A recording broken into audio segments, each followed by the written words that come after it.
샬롬, 오늘의 양식 정성리입니다. 오늘 말씀 함께 보겠습니다. 사도행전 9장 17절 말씀입니다. 아나니아가 떠나 그 집에 들어가서 그에게 안수하여 이르되 형제 사울아 주 곧 내가 오는 길에서 나타나셨던 예수님께서 나를 보내어 너로 다시 보게 하시고 성령으로 충만하게 하신다 하니 오늘은 형제 사울이라는 제목으로 함께 나눕니다. 주님, 거기만 아니라면 어디로 보내셔도 좋습니다. 10대 시절 나는 외국에 1년 동안 교환학생으로 가려고 준비하면서 하나님께 그런 기도를 드렸습니다. 그때 나는 어디로 가게 될지는 몰랐지만 가고 싶지 않은 곳이 어디인지는 알고 있었습니다. 나는 그 나라 말을 할 수 없었고, 내 마음도 그 나라의 문화와 사람들에 대한 편견으로 가득 차 있었습니다.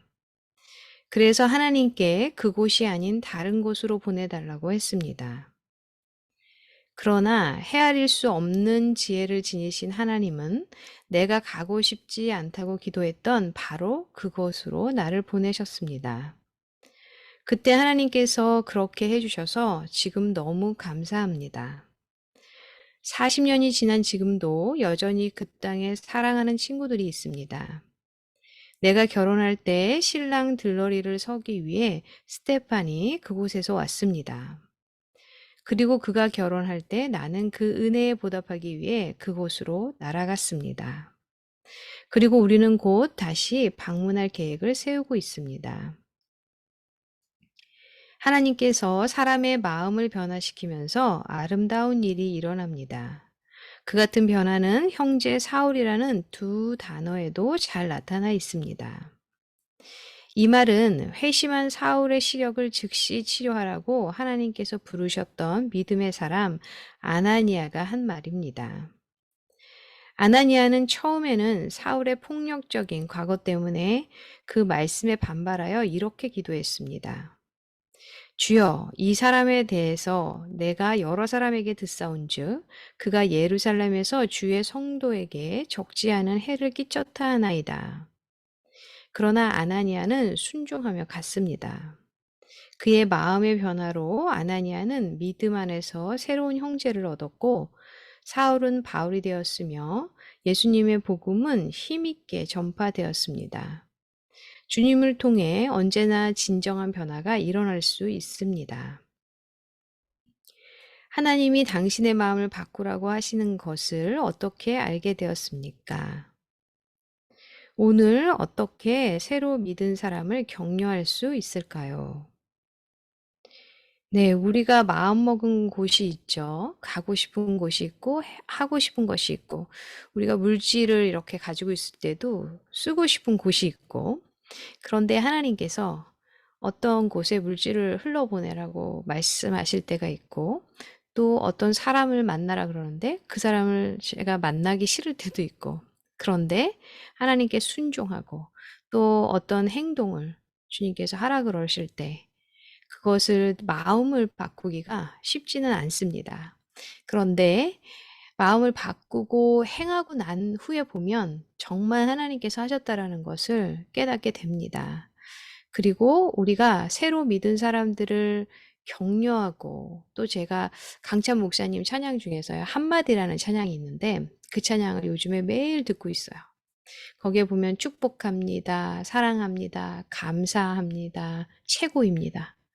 그 말을 저희 아이들에게도 계속 해주고 남편에게도 하려고 그러는데 자 보면 우리가 새로 믿는 사람들에게 내가 하는 말, 행동이 그들에게 보여지는데요. 그것을 보고 우리가 복음을 전하지 않는데도 아, 저 사람을 좀 더 알고 싶다. 저 사람이 말하는 그 하나님이 정말 궁금하다. 그렇게 될 때 우리가 정말 새로 믿는 사람들에게 격려가 되고 그들에게 하나님을 전할 수 있는 그런 복된 삶을 살아가게 되는 것 같습니다. 예수님, 주님의 사랑으로 저의 마음을 변화시켜 주셔서 감사합니다. 그 사랑을 다른 사람에게도 전할 수 있도록 도와주소서. 아멘. 오늘은 형제 사울이라는 제목으로 나누었는데요. 그쵸. 우리가 알고 있었던 그 시대에 저희가 살았다면 사울이라는 존재를, 그죠? 우리가 예수님을 바라보고 나아가는데 정말 그를 신뢰할 수 있을까? 그런데 아나니아는 하나님의 그 말씀에 순종해서 사울에게 가서 너를 눈을 뜨게 하실 것이고, 그렇게 사도, 그죠? 사도 바울이 되도록 인도하여 주셨죠. 그것을 볼 때 우리가 정말 우리의 마음이 불편하고 또 들려지는 이야기가 있지만 정말 하나님의 말씀에 귀 기울이고 집중하고 순종할 때 우리는 마음을 바꿀 수 있다고 생각이 듭니다. 그래서 정말 우리가 그것을 통해서 정말 우리가 미워하는 사람 아니면 좀 한심하고 좀 만나고 싶지 않은 그런 사람이 있는데 하나님이 가서 무언가를 주라 그럴 때도 있고 복음을 전하라 그럴 때도 있고 용서하라 그럴 때 그것을 하지 못할 때는 정말 하나님 앞에 납작 엎드려서 기도하고 그때 하나님이 그런 마음을 주세요. 그러면 그걸 행하면 놀라운 일들이 일어나는 것을 보게 됩니다. 그러한 회복과 그런 복음의 전함이 우리의 삶 가운데 있을 때 정말 하나님의 자녀로 우리는 살아가는 것이라고 믿습니다. 저도 그런 경우가 되게 많았어요. 많았는데 참 순종하기 힘들 때도 많았죠. 그런데 그것을 거의 대부분 순종하면서 살아가는 것 같습니다. 근데 그게 참 쉽지 않아요. 쉽지 않아서 그 전까지는 계속 기도하고 그것을 해야만 합니까라고 주님이 마음을 주셨는데도 또 묻는 거예요. 그것은 뭐냐면 그때는 순종할 수 없기 때문에. 그런데 하나님이 기다려 주시고 우리가 순종할 수 있게 그 마음을 결단하며 행하게 하십니다. 그래서 주님께 나아갔으면 좋겠습니다. 오늘도 우리를 통해서 복음이 전해진다면 정말 우리의 마음을 바꿈으로 인해서 하나님의 일이 행해지는 것을 믿고 기도합니다. 함께 기도하겠습니다. 주님, 형제 사울, 그죠? 우리가 그 사울의 그 변화를 봤을 때 정말 주님께서 찾아오셨고 눈을 뜨게 하셨고 그래서 복음을 전하는 사도 바울로 주님께서 인도하여 주신 것을 말씀을 통해서 항상 깨닫게 됩니다.